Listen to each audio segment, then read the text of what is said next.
Hi everyone and welcome back to my channel. So today I want to show you how to make my kids and grown-ups kedgeree from my new book Gifts from Grandpa.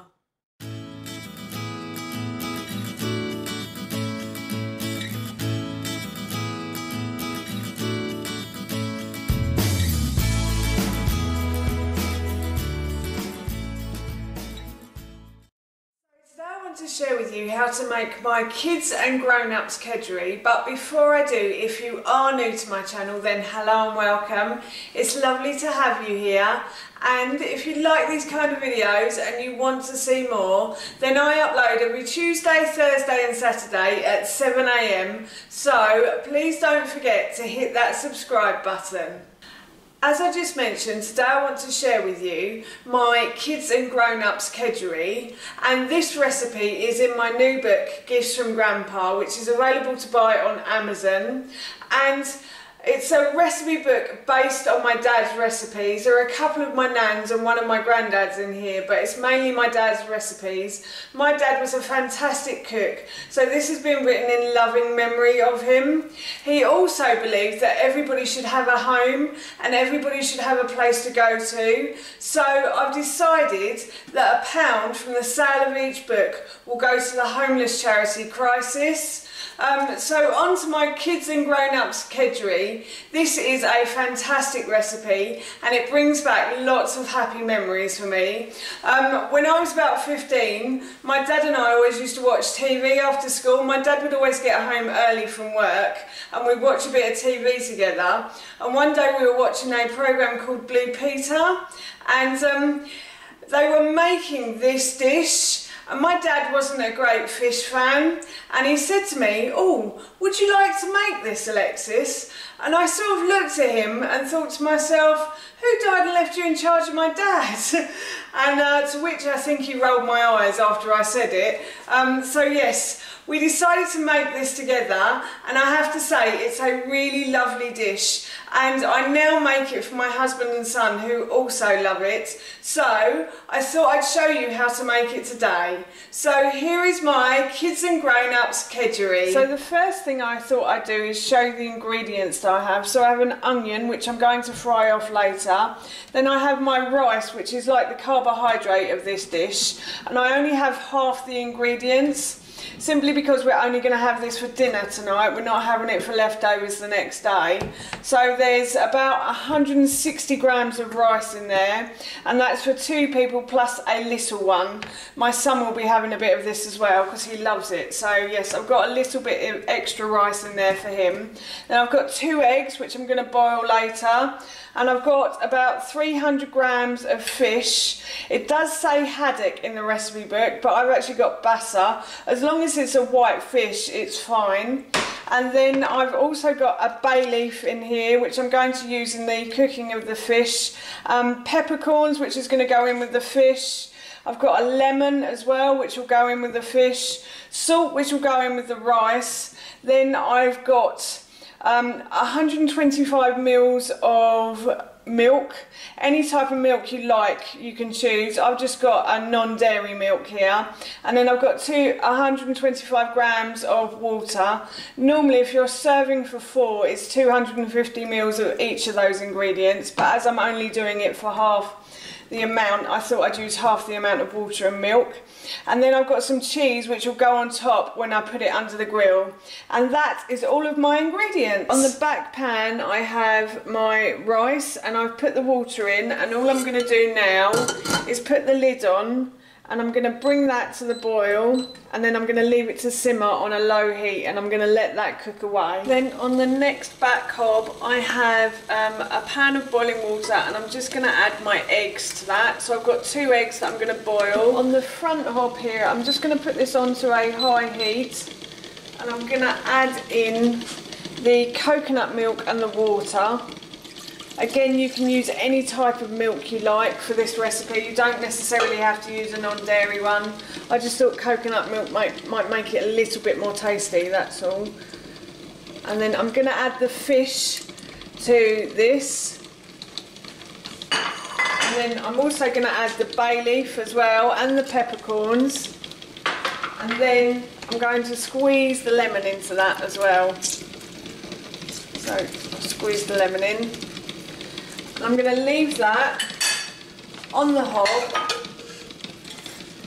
with the lid on until it comes to the boil, and then I'll turn it down and take the lid off. So my rice on the back hob has just started to come to the boil.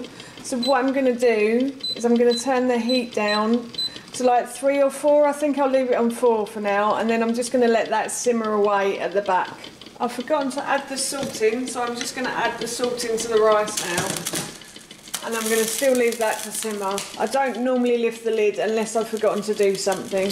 So the pan with the fish and the milk in has just started to boil. So what I'm going to do is remove the lid and turn the heat down, and I'm going to leave that in there for 5 minutes. And I think the boiled eggs have about 5 minutes left on them as well. So once they're both done, I'll remove those from the hob. The eggs are now hard boiled, and what I'm going to do is I'm going to drain those and leave them to cool for a little while. And the fish is also cooked now, and the reason I know that is because it's flaking away. So I'm going to go and drain this, and then I'll show you what I'm going to do after that. So while the fish is cooling, I've decided to fry off the onions, and I'm just going to add a bit of oil to a frying pan, and then I'm going to spread that around with my plastic brush, as I always do, because I find that helps spread it evenly across the base of the pan. And then I'm going to add in the onions once the pan is hot. I think we're getting hot. Let's just test it. Not quite there yet. Right, getting hot now, so I'm going to add the onions in.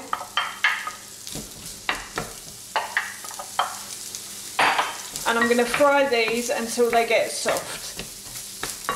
So the onions have softened now, and they've started to become a bit see-through and a bit clear. So I'm going to remove these from the heat and leave these to cool as well.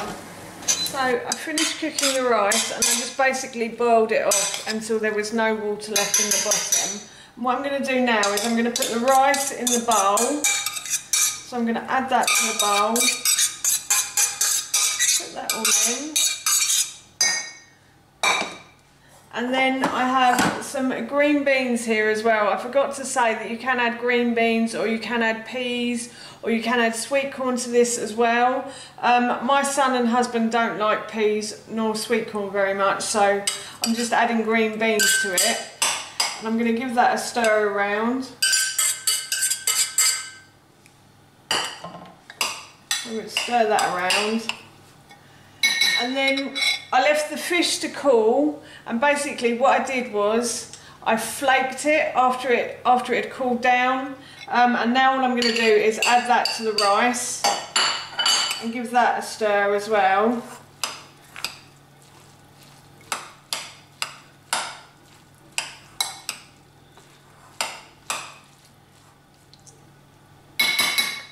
And then once that is stirred, I'm going to add the onions to this as well, and this is just to add a bit of extra flavour to it really. The onions are really well cooked, so hopefully they should taste really nice in this as well. So I put the onions in, and again I'm going to give that a quick stir with everything in it. Oh, it's smelling yummy now. And then finally I boiled the eggs, and what I've done is I've cut them into quarters. And all I'm going to do now is just put those in with the fish and the rice and everything else as well.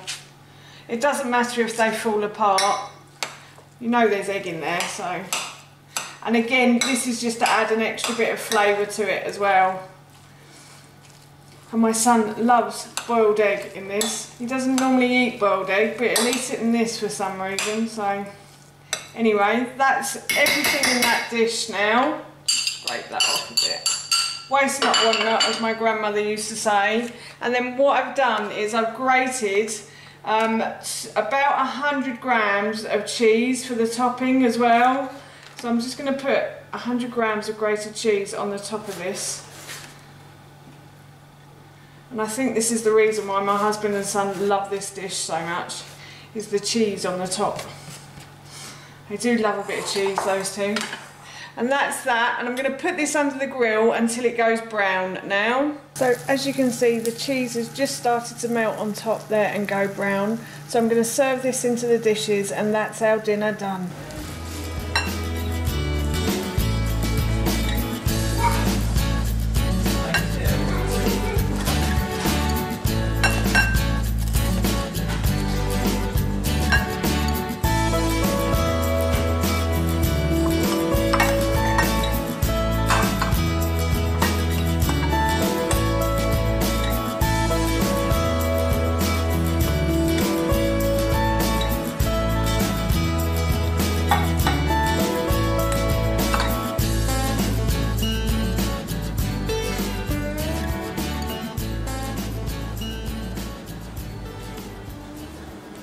So that's how you make my kids and grown-ups kedgeree, and that recipe, as I said, is in my new book Gifts from Grandpa, which I will link in the description box below for you, and it's also on my blog googie'skitchenlife.com. So that's it from me. Thank you so much for watching. Please feel free to give me a big thumbs up if you enjoyed this video, and please feel free to leave any comments below. Do you enjoy kedgeree, and do you eat it like we do? I'd love to know, and please don't forget to hit that subscribe button. See you all soon. Bye.